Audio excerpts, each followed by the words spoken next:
Com. In this video, I'm going to show how layers are used in Photoshop. Now, layers are a concept that's foreign probably to anybody who doesn't use Photoshop. You typically, in most raw converters, you don't have them. You don't have them in Lightroom, and yet, as far as I'm concerned, they're absolutely essential. I couldn't do most of what I do without layers. So let's take a look at how that works. I've got an image open here in Photoshop, and it actually already has an extra layer, but first thing is you can name layers. You can name this layer ZZZ or anything you like. I use it to store metadata, which my scripts use to output stuff into the JPEG, but that's a really advanced thing. Now on top of it, I've got this text layer. If you can click a layer on and off with this little eye icon, and in the lower left of that window, you'll see a copyright notice appear and disappear. So that's a text layer. That's a really simple kind of layer. It's not what's called a art layer. It's a text layer, meaning that you can type text. I can go down here and I can say, you know, hello, white mountains, and I've changed it. And maybe I want to change the text size. I can show the properties. I can go in this layer, and I can make that 600 pixels instead. And there it is. There's my text layer. Click it on and off. So how do you create that layer? It's real easy. You go to Layer, New. Well, heck, I guess I don't go here. I go to the toolbar. So actually, I'll teach you another trick. I don't know how to do that, because the only way I do it is I type a T, just literally a T on the keyboard, T, and I click, and then I say. I start typing what I want to type. So somewhere up in that menu there's the thing, but the easiest thing is just to type a T, and there's that layer. Now there's other kinds of layers, and I do use the menus for. So one very good useful one is a curves layer. So layer, new adjustment layer, curves, and you can type it any name you want. I'll just leave it as curves 1, and you get this other adjustment dialog now that by adjusting this, you can darken shadows, lighten highlights, or do all kinds of things. So like if I pull this down, it's going to pull the dark tones down at the left of this graph down, and then if I pull this up, it'll brighten the white tones. I just made it what's called an S curve, which is a lot of extra contrast. You might or might not want that. Again, you can click the layer on and off. It hasn't done anything to your base layer, your pixel map layer. It's just applying something on top of it. Now layers can have opacity, so if I select this, I can say opacity 50%, and that reduces the effect.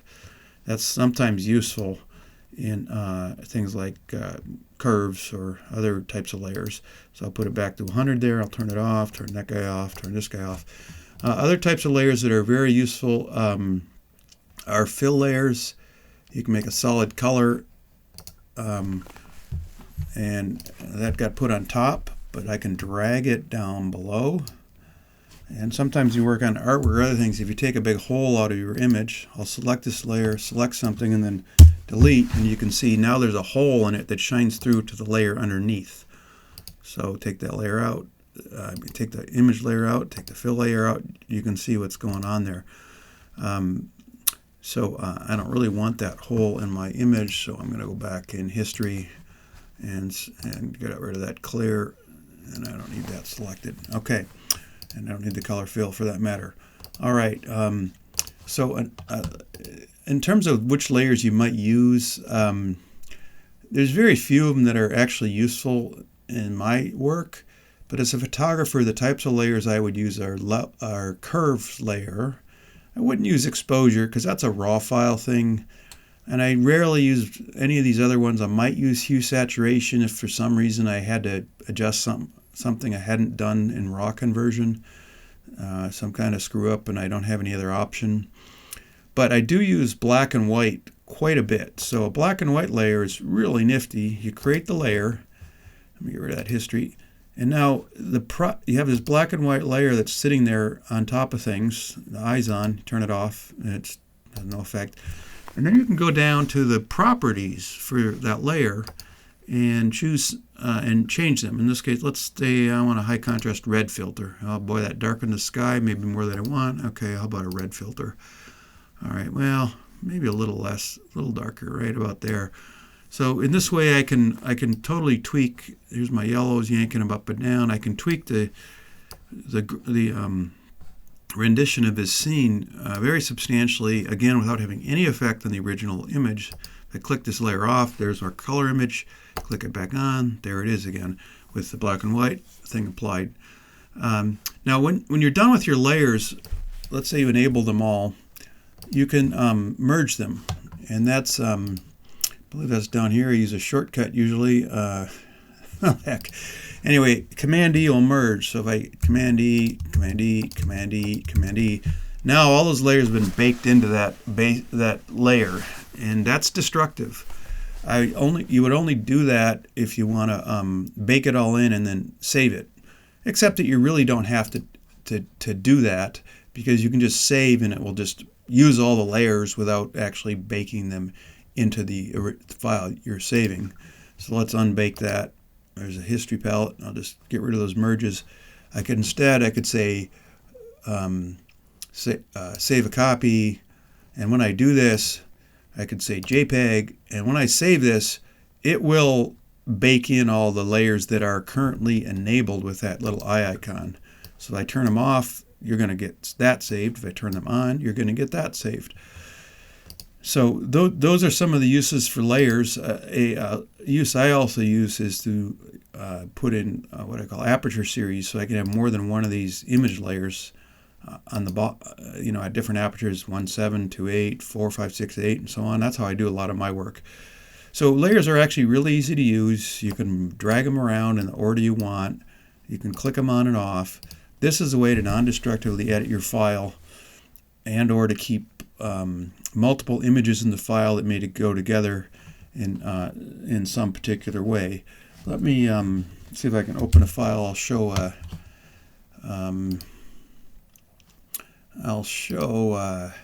how I do a certain type of graphic. Where's this stuff?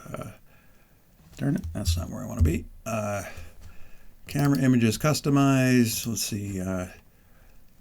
Here's a image I did for the Fujifilm, and you can see it's got a picture I put on the back of this camera. Well, there's a background, and then there's another layer. If I unclick this layer, you can see that's kind of a stock photo. I created this, I dragged this other image at the right size, and then I just put that layer in there. You can see as I click it on and off, and now it fits right in there. So this is very commonly used by graphics designers and people like that.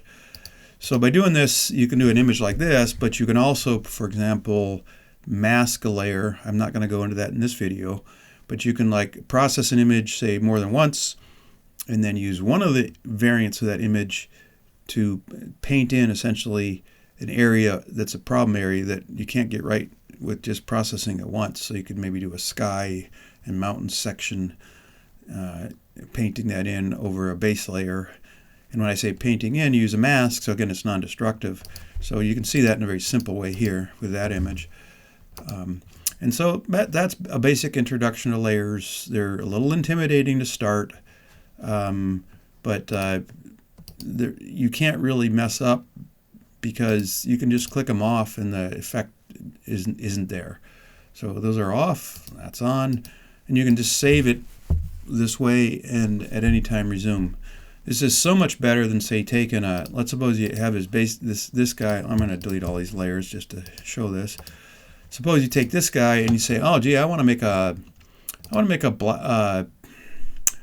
what do I do? I want to sharpen. So I'm going to say sharpen, unsharp mask, and let's add some extra contrast here, a lot of contrast, and this is called a localized contrast enhancement. Let's look at what that's doing there. So do the preview on and off. You can see it's kind of tweaking the contrast of the image via this form of sharpening.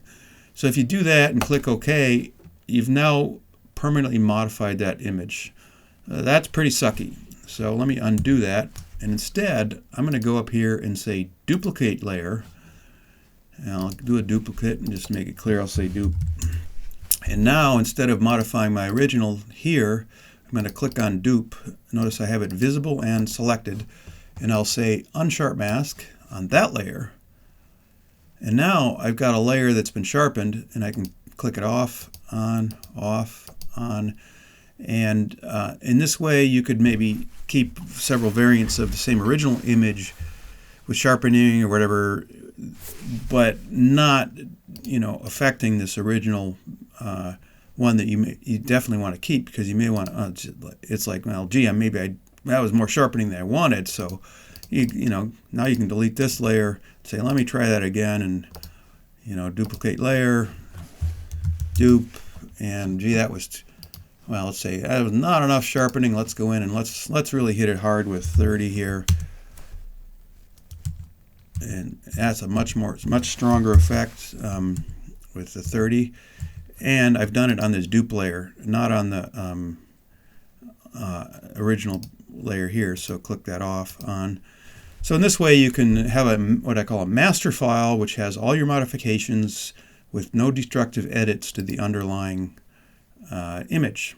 And that's just huge. You cannot do anything like this in Lightroom, which makes Lightroom a complete waste of time for me. It's great for some things, don't get me wrong on that, but it's just completely worthless for my typical type of work. Okay, that's your introduction. I'll have to do more of these, I guess.